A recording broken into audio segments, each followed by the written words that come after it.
এখানে লোকটা দোকানদারকে বলে 3 কেজি চাউল দেন। এটা বলে তখন কন্টেনারে থাকা ঘিয়ের ভেতরে কোক মিশিয়ে দেয়। আরে হয়ে গেছে, আজকে এই দোকান থেকে আমরা লাখ লাখ টাকা কামাই করবো। আগে আমাদের প্ল্যানটা সাকসেসফুল হোক, তাড়াতাড়ি করে কাজ করে যাতে কাজটা ফেল না হয়ে যায়। আরে এতক্ষণ ও কি করছে? একটু পরে গাড়ি নিয়ে অফিসার সাহেব চলে আসে। তারপর গাড়ি থেকে নেমে ওই দোকানে চলে আসে। আমি হচ্ছে ফুড অফিসার, আমি আপনার দোকান চেক করতে এসেছি। জনাব, আপনি যে অফিসার, আমি আপনার সার্ভিস কার্ডটা একটু দেখতে চাই। ঠিক আছে, দেখাচ্ছি। আমি তো আপনার দোকান চেক করতে এসেছি, আমার সময় নষ্ট করবেন না। আমার অফিসের ডিউটির টাইম চলে যাচ্ছে। কিছু তো মনে হচ্ছে গড়বড় আছে, আমার সন্দেহ মনে হচ্ছে। আপনি এখানে কি করছেন? চলেন ভেতরে, আপনার দোকান চেকিং করবো। এইগুলো মালের তো কোনো ডেট নেই। জনাব, আপনি কি চেকিং করবেন? দোকানের সব জিনিস চেক করা হবে। এটাতে একদম ধুলো জমে গেছে, নিচে রেখে দিই। আর দোকানের এইসব মালের কি অবস্থা? সব মাল এলোমেলো হয়ে আছে। দোকানের দিকে একটু খেয়াল রাখবেন আর এইসব ঠিকঠাক মতো রাখবেন। ঠিক আছে জনাব। আর এই মালটার কি অবস্থা? দেখেন ওপরে পুরো ধুলো জমে গেছে। একটু খেয়ে টেস্ট করে দেখি। হ্যাঁ, মিষ্টি আছে। এটার ভেতরে কি আছে? জনাব, এর ভেতরে ঘি আছে। ঘি?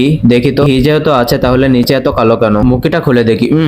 হারামখোর, এটা তো এক্সপায়ার মাল। আচ্ছা, সবাইকে বাসি মাল খাওয়ানো হচ্ছে। আপনাকে 5 লাখ টাকা জরিমানা করে দিচ্ছি। জনাব, আপনি দাঁড়ান, এ তো গরিব মানুষ। 5 লাখ টাকা জরিমানা এর জন্য বেশি হয়ে যায়। অল্প কিছু নিয়ে জিনিসটা রফা দফা করে ফেলে। ঠিক আছে, তাহলে 2 লাখ টাকা দিয়ে দেন। জনাব, আমার কাছে তো ক্যাশ টাকা নেই। আপনি কি ব্যাংক অ্যাকাউন্ট চালান? হ্যাঁ আছে। এই যে আমার ব্যাংক অ্যাকাউন্ট নাম্বার, এই যে আমার কিউআর কোড, স্ক্যান করেন, আপনার কাছে টাকা চলে যাবে।